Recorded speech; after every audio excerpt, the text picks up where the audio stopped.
की पूजा नहीं की रे, वरना अभागिन की कोख से नहीं मेरी कोख से जन्मा होता। और इतना ही शौक इस गोदी में बैठने का है तो जा तपसा आराध्य पुरुषम, पहले भगवान की तपस्या कर, और जब भगवान आए तो वरदान मांगना कि अगला जन्म तुझे मेरी कोख से मिले, और फिर मर, और मर के मेरी कोख से जन्म ले, तब बैठ सकता है इस गोदी में। तब तक कितना बड़ा अनादर कर रही है सूरज भक्त और भगवान दोनों का।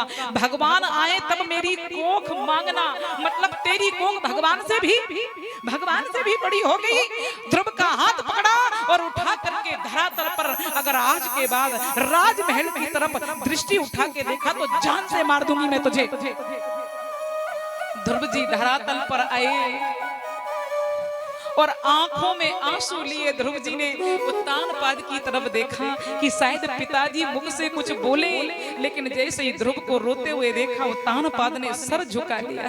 ध्रुव जी हिलकियों से रोते हुए कुटिया की ओर भागे।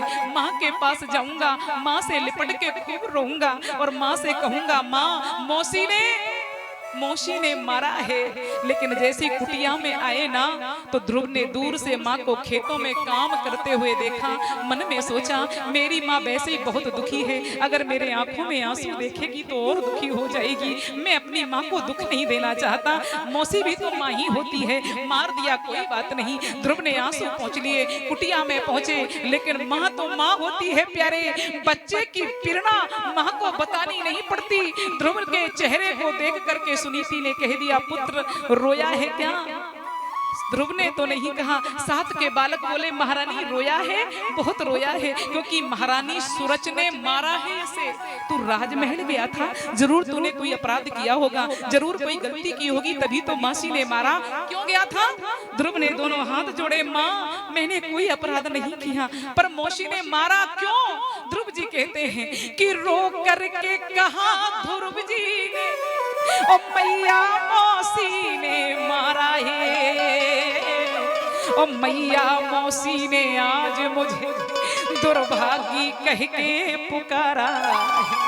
माँ मौसी ने मारा, मुझे बुरा नहीं लगा, लेकिन मौसी मुझे मारती रही, मुझे गाली देती रही, उठा करके गोद से फेंक दिया। लेकिन पिताजी सर झुकाए बैठे बैठे तमाशा देखते रहे। लेकिन एक बार पिताजी ने ये नहीं कहा कि सूरज ऐसा क्यों कर रही है, आखिर वो भी तो मेरा ही पुत्र है। अगर इतनी सी बात बोल देते तो कम से कम इतनी प्रेरणा तो नहीं होती। और ध्रुव को रोते हुए देखा। सुनीति कहती है पुत्र इतना क्रंदन मत करो ध्रुव। ध्रुव कहते हैं माँ मैंने आज तक तुझसे कभी कुछ नहीं पूछा, क्या मैं उत्तानपाद का पुत्र नहीं हूँ? क्या आप उनकी पत्नी नहीं है? अगर हम उनके पुत्र हैं, आप उनकी अर्धांगिनी हैं, तो फिर ये भेदभाव क्यों? उत्तम महलों में क्यों रहता है?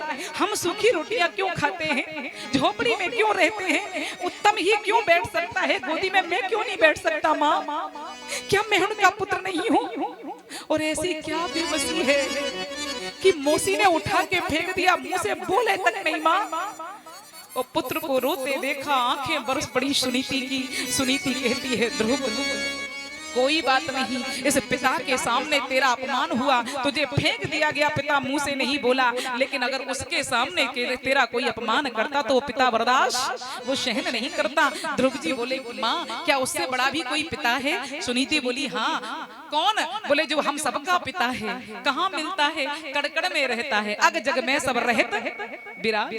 अगर कड़कड़ में रहता है तो दिखता क्यों नहीं है? सुनीति बोली वो ऐसे रहता है जैसे फूल में सुगंध रहती है, होती तो है पर दिखती नहीं है। जैसे दूध में घी होता है लेकिन उसको पाने के लिए जमाना पड़ता है, मथना पड़ता है, तब मिलता है। तो यदि उसे पाना है तो अपने आप को तपाना पड़ेगा, बन जाना पड़ेगा, तभी तो मिलेगा। ध्रुव जी बोले माँ यदि ऐसी बात है तो फिर मैं बन जाऊंगा, आशीर्वाद दे मुझे।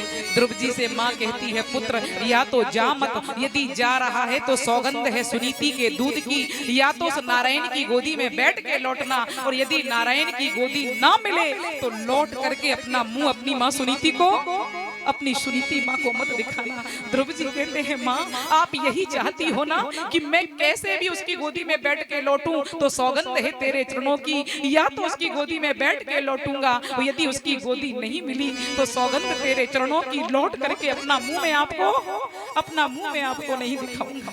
आज ठोक पीट के सुनीति ने तैयार कर दिया। ध्रुव जी ने घर छोड़ा है, बन चले हैं और उत्तान पाद को मालूम चला कि ध्रुव बन जा रहा है। अरे रोको, बड़े बड़े हिंसक जीव रहते हैं, खा जाएंगे।